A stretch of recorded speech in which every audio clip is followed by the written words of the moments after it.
Dear friends and viewers, in the first part of the summary of the Adventures of Huckleberry Finn by Mark Twain, I am very enthusiastic to come to know that you people have taken much interest in my um, depiction of the summary in the first part. Hence, I am enthusiastic to complete the summary of the whole book. And I think in this small second part of the summary of the novel, I will definitely complete the whole story of such a difficult novel, and all the episodes and stories will be pinned together. Thereafter, I will explain the themes and the motives of the writer. After going through the themes, you will have a complete understanding of the novel as well as the idea behind writing such a great novel, such a classic novel by Mark Twain. Through this novel, he has sent a number of messages to the humankind, which we will discuss after going through the themes. Now, I start with the second part of the summary of the novel, The Adventures of the Huckleberry Finn. In the first part, you must be knowing that Huck and Jim were still on the Jackson's Island. They were enjoying their life over there. But the kind of life they were enjoying was free from all kinds of restrictions, and they were enjoying freedom. But the island was not a safe place either for Jim or for Huck. Since Jim is a runaway slave and Huck has been supposed to be murdered. Hence, both are in danger. Thus, they intelligently decide to go to the town of St. Petersburg, and gauge or measure the minds of the people. Huck is intelligent and disguises himself as a girl. He assumes the name of Sarah Williams. He talks to an old lady named Mrs. Judith Loftus. She tells Huck that villagers believe that Huck has been murdered, but she expressed her convictions that Jim is still on the island because she had seen some smoke arising from there. She discloses her husband's plans to raid the island that night, and claim the reward of $300. This astonishes Huck, and Huck, without wasting much more time, runs to the island. Hence, they start hurriedly moving on the same raft which had struck the shore of the island. They start their journey down the Mississippi River and they want to reach the mouth of the Ohio River, from where they will manage a steamboat and will reach Cairo in the north, from where they could reach free states. Free states, I mean that slavery is not prevalent in those states. But during their journey, they meet a gang of robbers. However, they manage to escape. It is a foggy night, and Huck and Jim are separated in the fog and and become unable to recognize the mouth of the Ohio River. But they reunite in the morning, fortunately. Jim is excited that he is going to be free from slavery, whereas Huck, on the other hand, seeks to attain freedom from civilized society. At the same time, Huck is restless as he becomes aware of his crime, that he is helping a runaway slave. Helping a runaway slave by a white man was supposed to be a crime. Hence, Huck is in a troubled state of mental dilemma. He finds himself in a very difficult situation whether to help Jim or not. But finally, his conscience allows him to help Jim. He declares, "All right, then I will go to hell." Thus, he refuses the societal and religious norms which he has been taught. Huck tells lie when slave hunters are searching for Jim. Jim covers his body and lay asleep.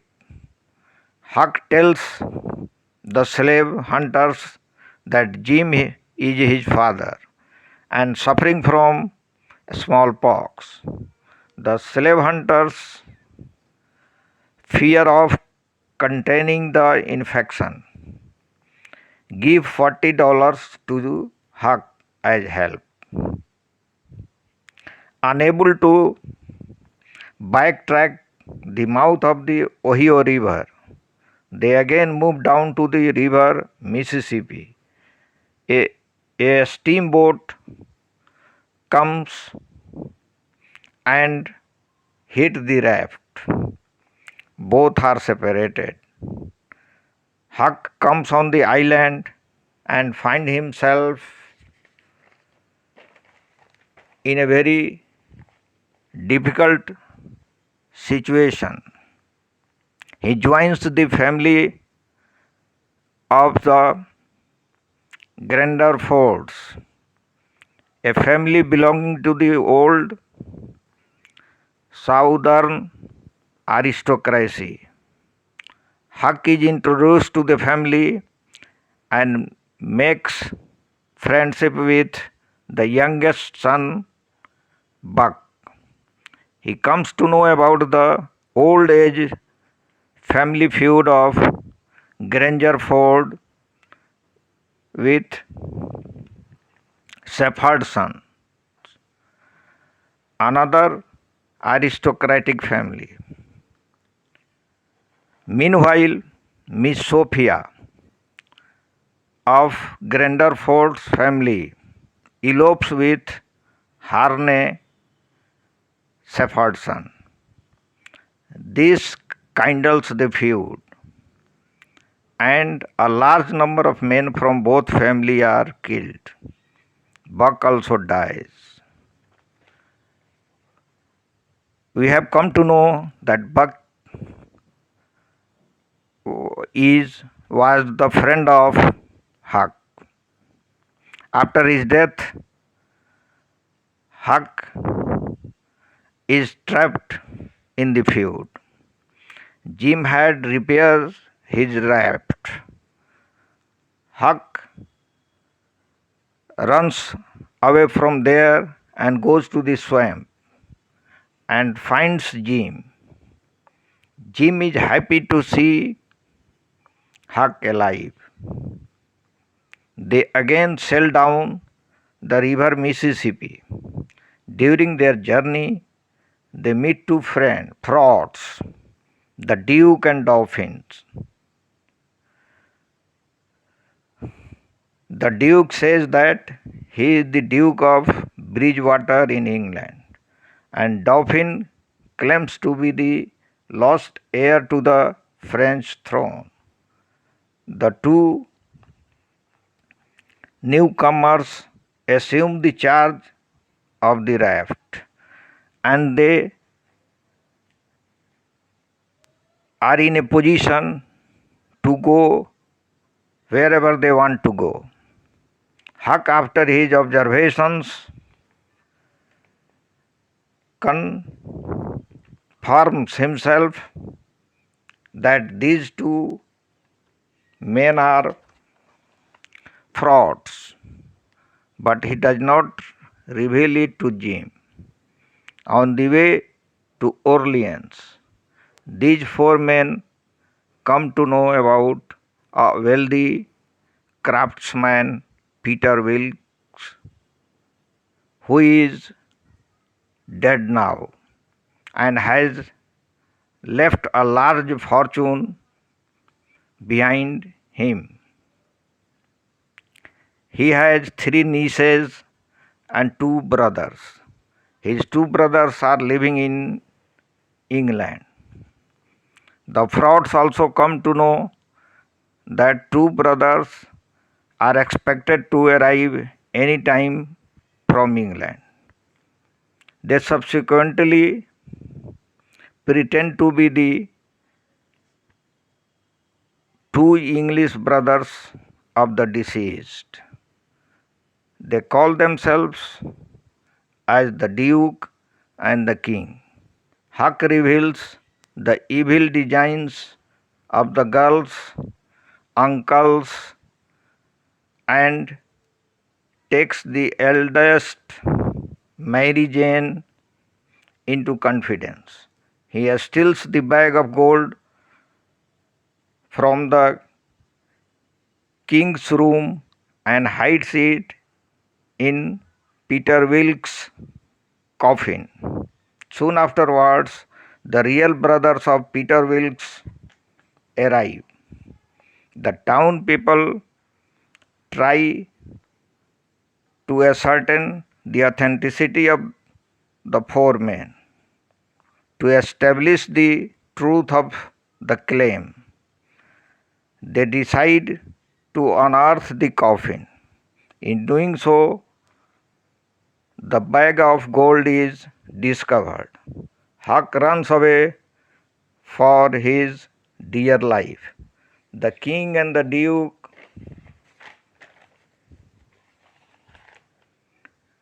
also run away.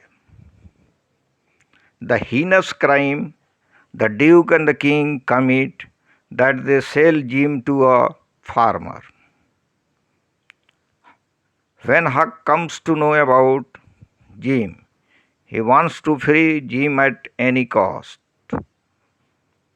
Fortunately, the family of the farmer is that of Tom Sawyer's aunt Sally and her husband Silas Phelps, a kind old man.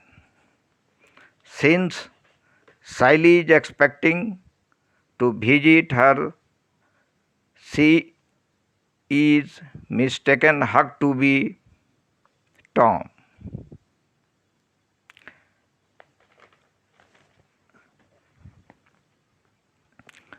Sally was expecting, in fact, Tom to arrive to her place at any time. That's why she is mistaken. Huck also pretends to be Tom. Huck seeks the help of Tom. For Tom, to free Jim is very simple. But since he believes in adventures, he wants to make the situation complicated. Tom arrives and pretends to be Tom's younger brother, Sid Sawyer. Tom asks Huck to obey him whatever he decides. Huck decides to do so because safety of Jim is more important for Huck. Hence, he is ready to do anything and to go to any extent. Meanwhile, through a unanimous letter, they convinced the town people that a gang of robbers is planning to rob Jim.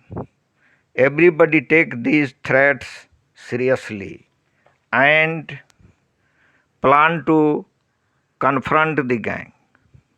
The boys construct themselves as the members of the gang in the night and takes away Jim with them. The armed men of the town run after them. During the chase, Tom gets shots in his leg. Huck goes to look for a doctor, leaving Jim by Tom's side. Huck and others return home except Jim and Tom. Tom and Jim returns afterwards along with the doctor. People are cursing Jim and he is treated badly, but the doctor convinces them without the help of Jim it was not possible to manage the wounded Jim. This makes the people mellow down and treat Jim with more kindness. Tom reveals the fact about Miss Watson's will. The will reads that Jim will be a free slave after Watson's death, and Miss Watson died 2 months earlier. So Jim is free for the past 2 months. Aunt Polly, sister of Aunt Sally, exposes the real identities of the boys. Huck soon realizes by now his father must have used the money, but Jim reveals that the body they means Huck and Jim had seen in the raft with frame house was that of Pap, who is the father of Huck. Aunt Sally offers to adopt Huck, but Huck protests vehemently.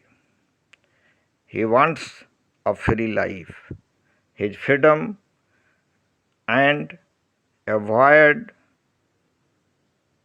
to be civilized.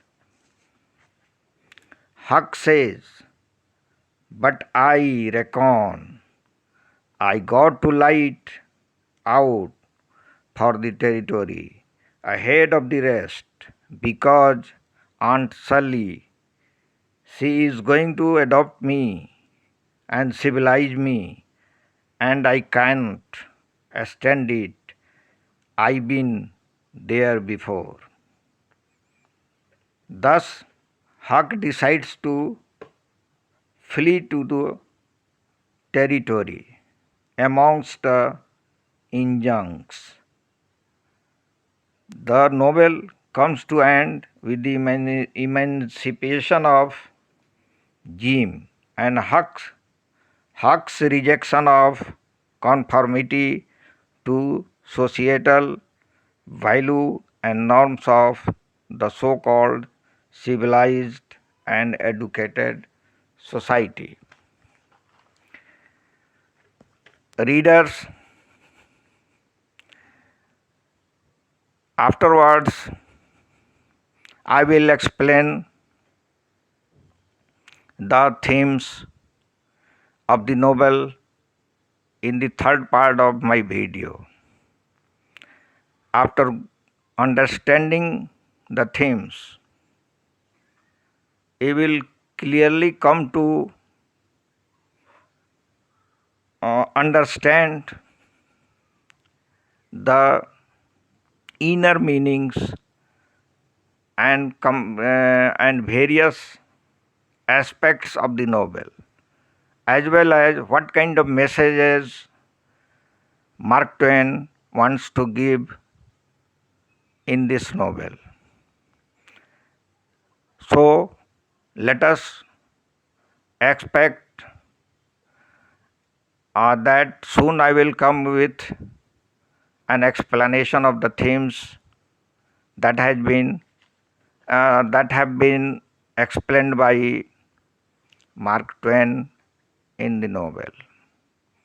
Thank you. If you people want to encourage me, please subscribe my channel, and if you like my speech and narration, you please give your opinion and views and suggestions. This will encourage me further. Thank you.